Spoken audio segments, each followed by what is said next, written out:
Votre enfant veut passer le permis moto, il est ado maintenant, il a l'âge réglementaire, tout est OK sur le papier, sauf que vous n'êtes pas d'accord du tout. Alors que faire? Le document. Une concession indispensable pour que Jerry change d'avis. La carrosserie, c'est son corps. Donc moi, je me dis, franchement, j'ai pas envie de le perdre. Bonjour Johanna. Bonjour Bernard. Alors la moto, un sujet stressant pour nous autres les parents. Qu'est-ce qu'on fait quand notre enfant veut absolument sortir le permis et nous on est stressés parce que c'est dangereux quoi. Le problème c'est qu'effectivement, on le rappelle souvent dans cette émission, mais on va le redire encore une fois, on a deux grandes missions, nous les parents, tous les auditeurs en même temps et tous ceux qui nous suivent disent confiance et protection, oui. On veut protéger notre enfant depuis qu'il est né et c'est notre mission de parents. D'un autre côté, on sait très bien qu'il ne pourra pas grandir si on ne lui fait pas confiance. Mais où est la limite entre la vraie protection et la confiance qui va lui permettre de grandir? Et surtout, tu as tellement peur des statistiques, des choses que tu vois à la télé. C'est ça, parce que l'enfant, il te dit, tu n'as pas confiance en moi, mais c'est pas en lui que j'ai pas confiance. C'est dans le fait que des fois, tu peux avoir les accidents de moto, ils dépendent même pas du conducteur. Des fois, ça dépend de. D'accord, mais je propose que dans un premier temps, on jette même pas la pierre aux autres conducteurs, parce que là, ça voudrait dire que notre fils, il est irréprochable, ou nous en voiture, et c'est les autres le problème. Non, des fois, ça peut être nous. Des fois, on n'a pas fait attention.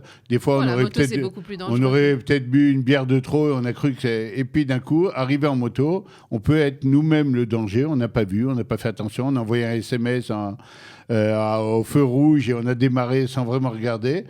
Et là, c'est l'accident bête. Le vrai problème de la moto, effectivement, pour nous parents, c'est que les statistiques sont très, très, très dures. Quand vous prenez un petit coup sur le côté avec une voiture, vous avez une bosse et vous êtes bon pour le constat. Quand vous faites la même chose en moto, vous êtes bon dans le meilleur des cas pour l'hôpital et dans le pire des cas, on n'a même pas envie d'en parler. Mais qu'est-ce qu'on fait, nous, en tant que parents, pour d'un côté avoir cette stature et cette posture du parent qui protège, qui fait son travail de parent de protéger, d'un autre côté, sans gâcher la vie de notre enfant, et c'est valable non seulement pour la moto et pour plein d'autres domaines, en lui mettant des barrières et des restrictions pour tout, et jusqu'à quel âge on pourra se permettre de ça? Parce que même si tu l'empêches à un âge relativement tôt d'essayer ou tu le forces à réfléchir, il n'empêche qu'à un moment donné, il va arriver et il va vous dire « Bon, ça y est, je suis majeur et je fais ce que je veux et j'ai envie de faire de la moto. » Donc, on comprend bien que ce n'est pas juste une question d'autorité parentale, mais de discussion. Mais est-ce que tu mets ça dans la catégorie des comportements à risque? Alors, moi, je peux le mettre. Des sports risqués. Alors, c'est vrai que le risque, même quand on fait du football, etc., d'avoir quelque chose de vraiment très grave, il est quand même minime. Ça peut arriver, mais il est très minime. C'est sûr que la moto, ça réveille tout de suite toutes les choses. On a tous un copain qui est déjà tombé de moto, qui a eu un accident, avec de la chance, il s'en est sorti. Et puis, on a tous des gens qu'on connaît qui ont eu un truc plus grave, ou des histoires qu'on a entendues. Donc, effectivement, se dire, tant que c'est pour les autres, tu dis, ils ont fait leur choix. Mais quand ça arrive chez ton enfant, on a tous aussi cette conscience d'avoir envie que notre enfant, oui, se fasse des choses sympas, fassent un peu ce qu'ils veulent aussi, découvrent la vie, on a tous cette tendance. Mais des fois, c'est très, très dur d'imaginer que je vais financer ou aider ou accompagner mon enfant à peut-être aller se faire tuer demain. C'est une pensée qui fait très peur. Johanna, vous avez déjà eu envie de faire de la moto ? Ouais, effectivement, moi ça m'est passé par la tête, mais moi c'est à l'inverse, c'est mon fils qui m'a un peu calmée en me disant écoute maman, faut savoir que c'est vachement dangereux, même si tu conduis super bien, des fois les conducteurs, que la plupart des accidents, il m'a dit que la plupart des accidents de moto, ils sont de la faute des autres conducteurs, pas de celui qui conduit. Mais oui, bon, ça pose des questions. Après, on est tous différents par rapport aux risques, les uns les autres. Maintenant, est-ce que nous, en tant que parents, on transmet à nos enfants nos craintes et notre façon de gérer les risques de la vie? Est-ce que c'est notre rôle? Parce que peut-être est-ce que c'est une différence de caractère? Tu as des personnes qui aiment plus le risque, d'autres qui préfèrent être précautionneux. Effectivement, alors c'est une très bonne question parce que quelle va être donc notre politique à nous? Parce qu'on sait tous qu'on a tous nos peurs, on a tous nos angoisses. On a tous même la peur d'être un mauvais parent, d'avoir été celui par qui le malheur est arrivé ou le problème. Personne n'a envie d'être dans ce scénario. À la limite, tu préfères être l'emmerdeur qui a empêché de... Tu dis, celui-là, il ne prend pas trop de risques malgré tout. Il n'aura pas une super réputation de parent, mais au moins, il a fait son boulot, en tout cas au niveau de la protection. Mais on a tous peur d'être un peu dans le scénario catastrophe. Et je pense que oui, il y a une partie, effectivement, et la question était très bien posée à ce niveau-là, il y a une partie de nous qui ne vient pas refléter le cas présent, mais qui vient raconter une histoire même passée, ou des peurs qu'on a depuis longtemps. Moi, je sais que, par exemple, mon angoisse par rapport à la moto chez mes enfants, si c'était venu, heureusement, jusqu'à aujourd'hui, il y a eu des discussions, mais il n'y a pas eu de...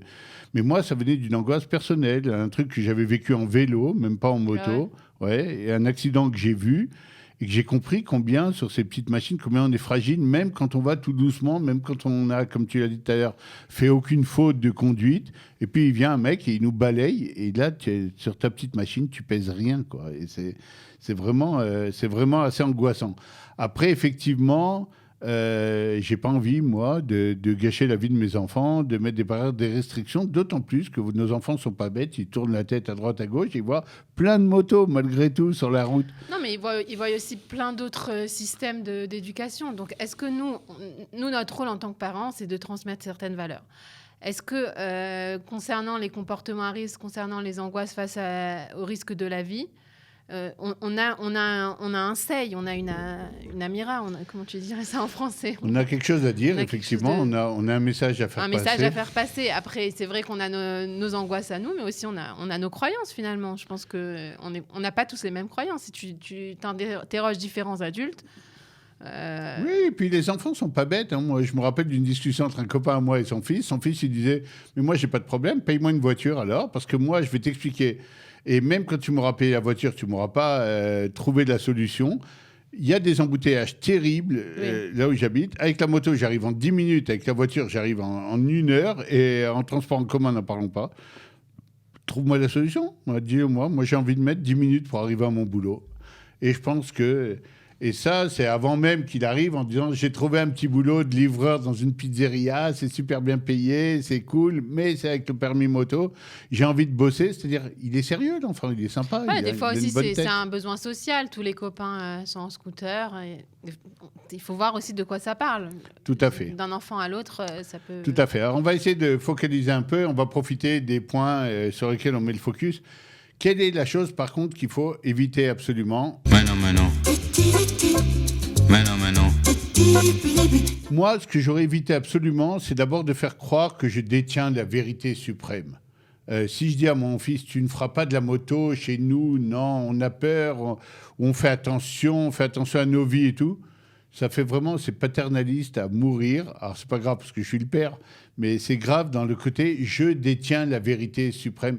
C'est un truc que les enfants ne supportent pas. Mais d'un autre côté, même sans dire qu'on détient la vérité suprême, on a toujours une certaine forme de vérité à transmettre. C'est notre vérité. Sinon, c'est notre vérité. Voilà, non, on a le droit d'exprimer. En chinour, en éducation, on peut exprimer notre vérité, mais bien préciser. Écoute, moi, je pense, et toujours le remettre. C'est-à-dire, écoute, moi, j'ai été élevé dans un truc où on fait attention. J'ai été...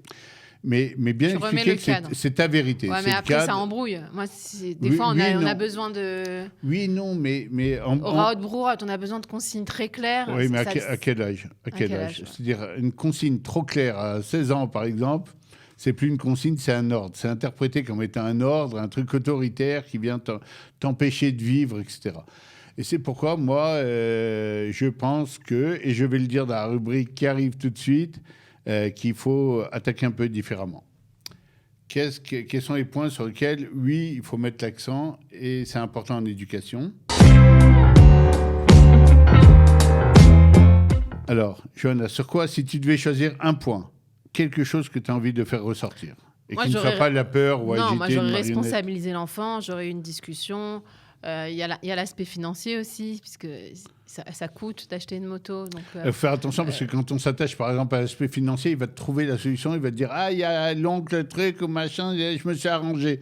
Et comme si qu'il t'a enlevé ton principal argument. Donc l'aspect financier, il ne faut pas trop s'appuyer. Non, mais moi, je ne pars pas du principe qu'on est contre. Hein. Moi, je dis déjà discuter et vérifier de quoi il s'agit, Puis tu as des enfants qui font vachement attention aux règles, au code de la route, etc. Tu en as d'autres, tu sais, qui sont un peu plus soit tête en l'air, soit un peu moins à cheval sur les règles. C'est vrai, mais tu l'avais dit, même quelqu'un de hein. très prudent peut être fauché à l'arrière par une voiture. Et là, on est très embêté. Moi, je pense qu'effectivement, le rôle des parents, c'est pas obligatoirement toujours de dire oui, oui, oui ou non, non, non. Ouais. On peut être un peu plus nuancé. On peut mettre des oui, mais. T'aurais dit oui, mais quoi, là, par j'aime bien, exemple j'aime bien le oui, mais. C'est-à-dire oui, Oui, mais mais quoi pas dès que tu arrives à l'âge du permis ou du truc comme ça. Parce que je pense qu'il y a une question de maturité, de responsabilité, etc. Oui, mais attends 1 ou 2 ans. On en reparle quand t'as. Et quand tu repousses un peu la barre, ça permet à l'enfant d'abord d'attendre quelque chose. Et c'est pas grave dans la vie d'avoir des rêves et d'essayer de les atteindre, D'attendre, ouais. d'essayer même de se les payer. C'est pas grave. Et ensuite, de prendre un peu de bouteille. Parce que oui, il y a des choses qui sont, oui, des décisions, des réflexes, etc., qui viennent pas juste du fait que tu as des muscles, que tu es intelligent, qui viennent aussi du vécu, de la lecture des choses. Et moi, je l'aurais plus poussé, oui, vers même passer son permis voiture, apprendre avec quelqu'un qui accompagne, etc., histoire de connaître un peu les réflexes de la route avant d'envisager d'eux. Je pense dans ces choses-là qu'il faut gagner du temps, parce qu'en gagnant du temps, l'enfant gagnera en maturité, gagnera en expérience de la vie. C'est des choses qui peuvent t'aider pas mal. Ça ne protège pas de tous les accidents possibles. Et puis, ça permet de mettre le discours sur un côté très adulte du discours. C'est-à-dire, je discute avec toi, je te prends au sérieux, je n'ai pas annulé, possession d'avoir, je raye rien. Par contre, qu'on aborde des choses sérieusement quand on parle de ta vie, c'est important. Et ça serait d'ailleurs important de te passer le bâton, que demain, ce soit toi qui te protège complètement, que tu n'aies même pas besoin de tes parents pour penser, je dois faire gaffe, je dois faire attention, je dois apprendre, je dois gagner en maturité, Ouais, etc., bien etc. sûr. Lui donner les grandes lignes pour réfléchir, en fait, sur ce genre de sujet. Pour réfléchir, l'aider à grandir, c'est notre grand boulot de Mhm. parents. Et oui, dans la discussion, donc si tu as des demandes, c'est plus que oui, non, je t'impose, je sais mieux que tout et que tout le monde. Non, mais viens, on prend le temps. Viens, pas de trucs précipités, pas juste dès que c'est permis, je saute dessus parce que non. On prend du temps, on gagne de l'expérience, de la vie et tout sera pour le mieux. Merci Johanna d'avoir C'est été un là. sujet Merci à complexe. nos techniciens. C'est un sujet complexe comme tous les sujets d'éducation, mais c'était bien de l'avoir soulevé aujourd'hui. Merci à vous qui nous suivez chaque semaine dans plein lado depuis des années. À la semaine prochaine. Au revoir.